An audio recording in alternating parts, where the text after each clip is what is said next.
Are you ready to stop the self-sabotage and create the life you desire?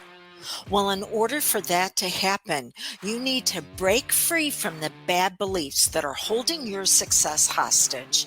You need to optimize the stress by turning it into extra energy for success. And those hurtful habits? Well, we need to give that pain a purpose for progress. Welcome to Stop the Self Sabotage and Create the Life You Desire podcast. What are we going to cover today on Ask Me Anything for Your Success? Well, the first question is, how do I get past my best friend betraying me? Now, maybe it's not a best friend that you've had problems with. Maybe it was a significant other. Maybe it was somebody that you really counted on in your business that embezzled from you.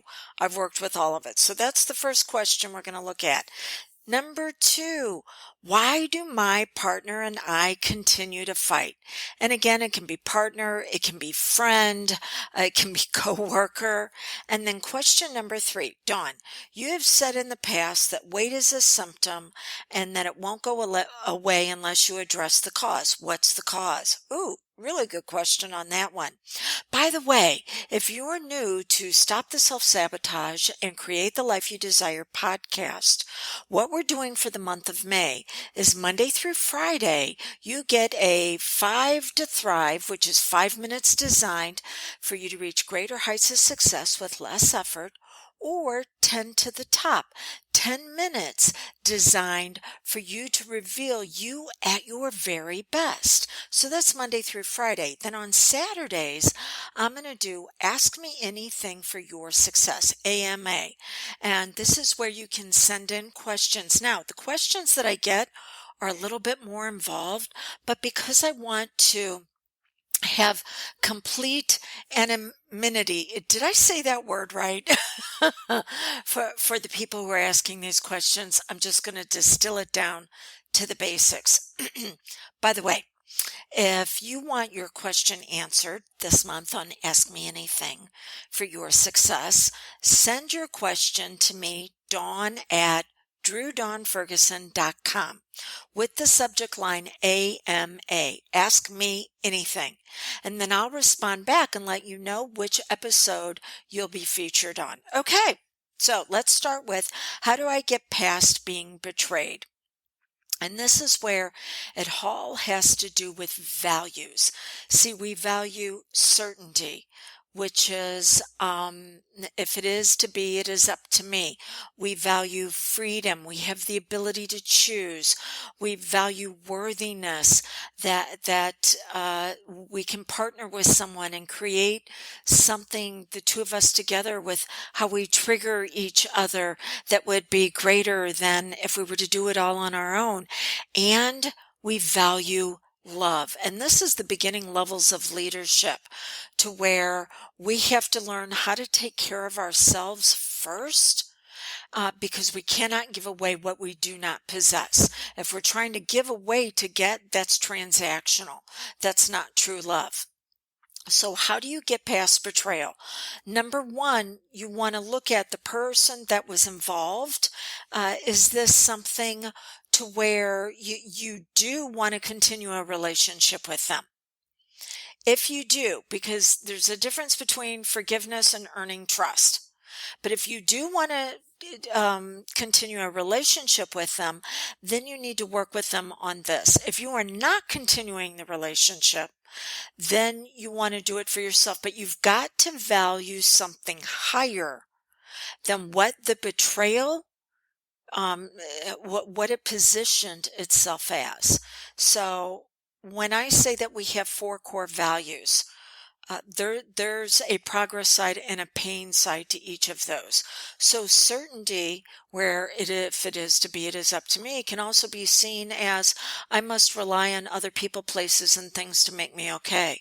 And as long as you're coming from that value, you're saying you're only going to be all right when those other people, places, and things make it all right for you. You're not taking 100% responsibility for moving forward. I'm not saying take responsibility for the betrayal. I'm saying you do need to take responsibility on what you're going to make that mean about you. On the freedom, the downside of that is going to be drama, crisis, chaos, and confusion. You want to see that? Take away somebody's freedom. And that's exactly what you get. That's the painful side of it. And some people get addicted to being in pain and having that crisis, chaos, and confusion, and continuing to create more problems that then have them pointing their fingers at other people, going, you've got to change before I can be okay. See, one level also incorporates the levels below it. On worthiness, to where you're saying, let's pair up and create something phenomenal together. You can also have the downside of that, which is importance. And importance shows up in two ways, two dysfunctional ways. One is, oh, look at me, I'm a martyr. I have to sacrifice myself for others to be okay. Or narcissistic tendencies. Not personality disorder. That's something completely different. But narcissistic tendencies are where you get a hit off of playing God and being a savior, and others are only going to be okay if you go in and save them. And then the last one, love, the downside of that is connection, where you've been taught to settle for the crumbs that other people give you just so you can stay in a relationship with you. Or with them, with them. The betrayal meant one of those core four values over on the dysfunctional side. You've got to choose a value that's going to bring you out at your best, that is higher in function. So how do you get past it? By choosing better for yourself. Okay, question number 2. Why do my friend and I continue to fight? Well, we typically see this for one of 3 reasons. 1, it's a safe distraction. 2, there's a value conflict, and value conflicts will not necessarily get resolved. Or 3, you're motivated to have fights because of what you get out of it. Okay, so safe distraction. You will fight continually with someone. The same old story keeps coming up again and again because neither one of you is addressing what's really going on. You're using this as a low-level way to keep connected, not in love. And you can be in love with your friends. You can be in love with the brilliance of somebody at work and what they're able to produce, not necessarily them, but their magnificence. You can care a lot about that. Safe distractions say, oh, I don't know how to stay connected with them in a healthy way, so I'm going to stay connected with them by settling with the crumbs of us continuing to fight. See how we go back to those values? Okay, so it could be a safe distraction. I don't know. That's going to be up to you to figure out. That's the great thing about hypnosis, is that it can help you become aware of the hidden agendas in your subconscious mind on how you were programmed and conditioned to experience life. 80% of who you are as an adult was learned by age 8, so you accepted this programming and conditioning based on what others in authority around you were doing. And if they were dysfunctional in their relationships, well, guess what you learned? Okay, value conflicts. Value conflicts could be where you really want a level of certainty, but maybe that the friend, the partner, wants to explore freedom, and you feel like there's going to be too much at risk. Or it could be that you value worth and, hey, look at what we can do coming together. And they're at the level of love where they're a little bit more self-involved in what they need to do to lead their own life, not necessarily always having to partner with you or maybe get your permission about moving forward. Value conflicts can teach you that when the relationship is important enough, that you can each explore different avenues on how to get to the same results without resolving the conflict. Yeah, it can be done. Most definitely. I have a partner that is very much into certainty. I, on the other hand, am up on the top more taking a leadership role. That doesn't make either of us wrong or right. It just says that whenever we come up to a situation, uh, we can have a tug of war on who's going to take the lead on it. Is it going to be him where he needs to make sure that all the I's are dotted and the T's are crossed? Or is it going to be me going, I've already looked at the risks. I've done my mitigation. I'm moving forward. I don't have to keep going back over it. So this cannot be resolved necessarily. What you want to do is make sure both of you are as functional and as healthy as possible in moving forward and addressing these experiences. And at some point, one of you is going to have to take the lead. Now, that's if you decide to stay in the relationship. Keep in mind, people come into our life for a reason, a season, and sometimes a lifetime. The average span of a friendship is 7 years. I have got one where we're going on almost 20 years as her as my most trusted confidant. There were two other relationships that I had to let go of in the past few months because they ran their course. We no longer had shared values. It just wasn't the conflict. It's the fact that there wasn't things there that were foundational for me to agree on. So it ran its course. No one was right. No one was wrong. And I bless them in moving on and finding someone that would actually light their life up more than I was. And the same way for me.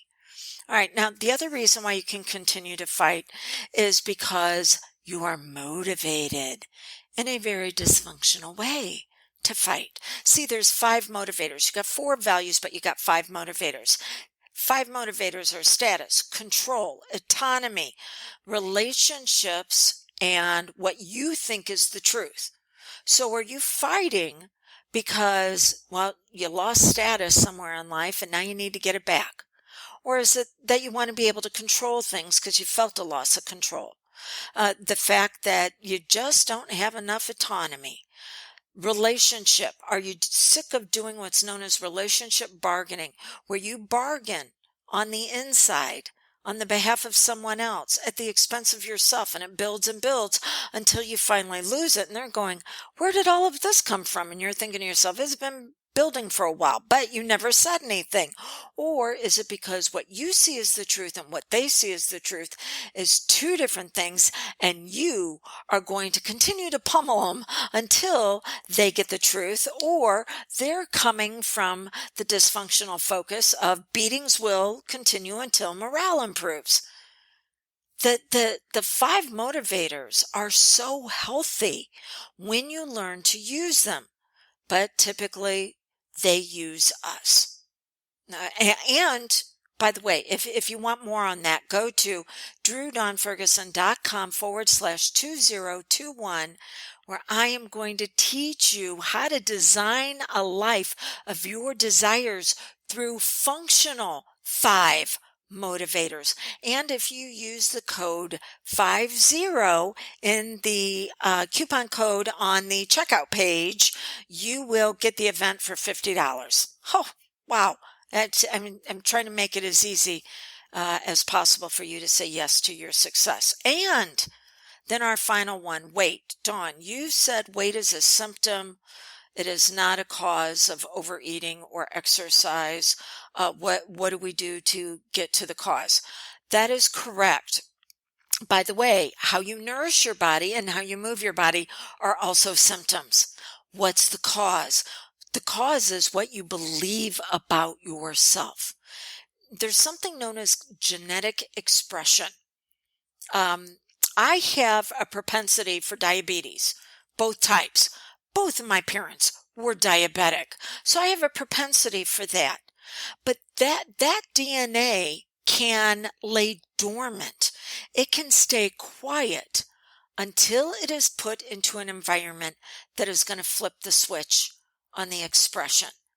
If you think about disease, the word dis-ease.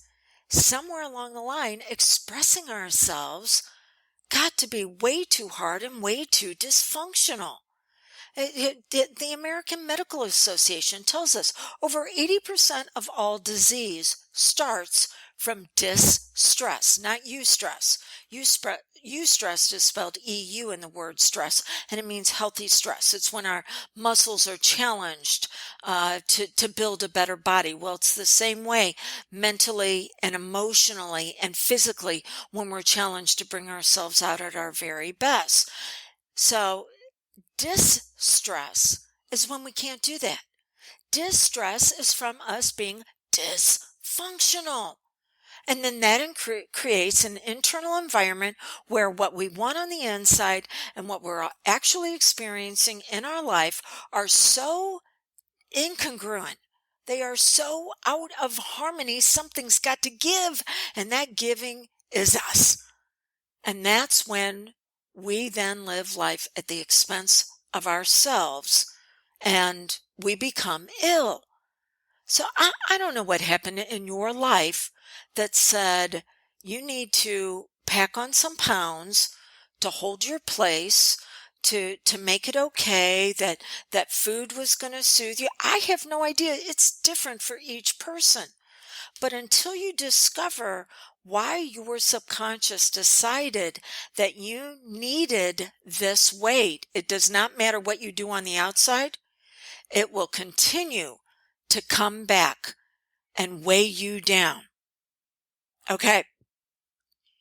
If you want to discuss with me what that might look like in revealing you at your healthiest, 1-636-699-7791.